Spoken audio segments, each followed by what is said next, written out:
এই ভিডিওটা শুরু করার আগে একটা কথা জেনে নিন, রাত ৩টের পর যদি কোনো অচেনা মানুষ আপনাকে ডাকে তাহলে ভুলেও তাকাবেন না, কারণ সবাই মানুষ হয় না।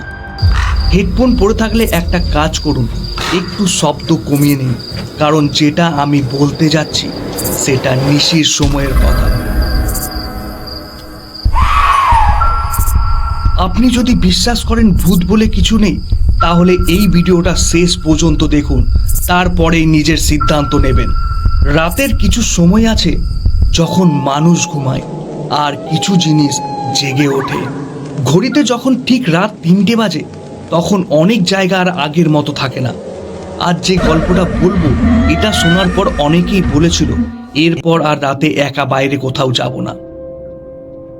ঘটনাটা 2018 সালের নভেম্বর মাসের। আমি তখন একটা প্রাইভেট কোম্পানিতে নাইট শিফটে কাজ করতাম। প্রতিদিন কাজ শেষ হতো রাত 2:45 আর ঠিক রাত 3টেই একটা বাস আমাকে বাড়ি পৌঁছে দিত। বাস স্ট্যান্ডটা ছিল শহরের একেবারে শেষ প্রান্তে। দিনের বেলায় লোকজন থাকলেও রাতে জায়গাটা একদম পরিত্যক্ত। সেদিন হালকা কুয়াশা পড়ছিল, স্ট্রিট লাইটের আলো ঝাপসা দেখাচ্ছিল। আমি ফোনে সময় দেখলাম 2:56। বাস স্ট্যান্ডে ঢুকেই আমি বুঝলাম আমি একা নয়। একটা পুরনো বেঞ্চে একজন লোক বসে আছে। সে আমার দিকে তাকালো না, কিন্তু হঠাৎই বলল, দেরি হয়ে গেছে আজ। আমি চমকে উঠলাম। আমি তো কিছু বলিনি। আমি জিজ্ঞাসা করলাম, কিসের দেরি? লোকটা ধীরে ঘাড় ঘুরিয়ে আমার দিকে তাকালো। তার মুখটা অস্বাভাবিক ফ্যাকাশে। সে বলে উঠল, শেষ বাসটার। আমি একটু ভয় পেয়ে পাশের বেঞ্চে বসে পড়লাম কিছুটা দূরে। হঠাৎ সে বলল, তুই জানিস এই বাস স্ট্যান্ডের নাম আগে কি ছিল? আমি বললাম না। সে হালকা হাসলো। লোকেরা একে ডাকতো ফেরত ঘাট। আমি জিজ্ঞাসা করলাম মানে? সে বলল, যারা এখানে আসে তারা সবাই ফেরে না। আমার বুকের ভেতরে হঠাৎ একটা অদ্ভুত চাপ অনুভব হলো। ঠিক তখনই বাস স্ট্যান্ডের একমাত্র আলোটা নিভে গেল। চারপাশ একদম অন্ধকার।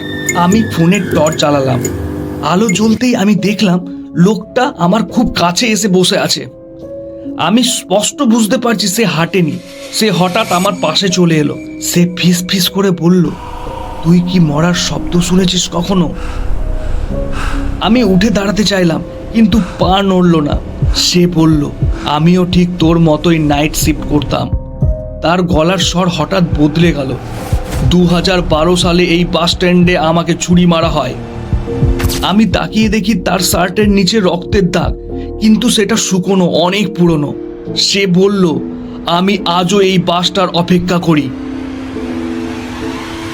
ঠিক তখনই হঠাৎ দূর থেকে বাসের হর্ন এলো। আমার শরীরে প্রাণ ফিরে এলো।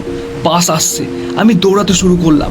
লোকটা আমার পিছনে দাঁড়িয়ে চিৎকার করলো, তুই গেলে আমি একা হয়ে যাব।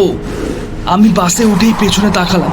লোকটা এখনো দাঁড়িয়ে আছে, কিন্তু এবার আমি পরিষ্কার দেখলাম তার পা মাটিতে ছোঁয়াচ্ছে না। বাস চলতে শুরু করলো। কন্ডাক্টরের কাছে আমি জিজ্ঞাসা করলাম, এই বাস স্ট্যান্ডে কেউ মারা গিয়েছিল? কন্ডাক্টর তাকিয়ে বলল, তুমি কি ওকে দেখেছো? আমি হঠাৎ চুপ করে গেলাম। সে বলল, রাত 3টের পর ওখানে একজনই থাকে। তারপর নিচু গলায় বলল, ও বাসে উঠতে পারে না। পরের দিন আমি আবার দিনের বেলায় বাস স্ট্যান্ডে গেলাম। একটা পুরনো পোস্টার দেখলাম, 2012 সালে নিখোঁজ, নাম সৌম্য চক্রবর্তী, নাইট শিফট কর্মী। ছবিটা দেখে আমার হাত কাঁপতে লাগলো, কারণ ওই ছবির লোকটাই আমার পাশে বসেছিল। আজও রাত 3টের সময় সেই বাসটা চলে, কিন্তু আমি আর কখনো যাইনি, কারণ বাস স্ট্যান্ডে আরেকজন আজও অপেক্ষা করে। যদি কখনো রাত 3টে আপনিও একা কোথাও যান, পাশে বসার লোকটার পায়ের দিকে একবার তাকাবেন, কারণ সবাই মানুষ হয়ে ফেরার অপেক্ষা করে না।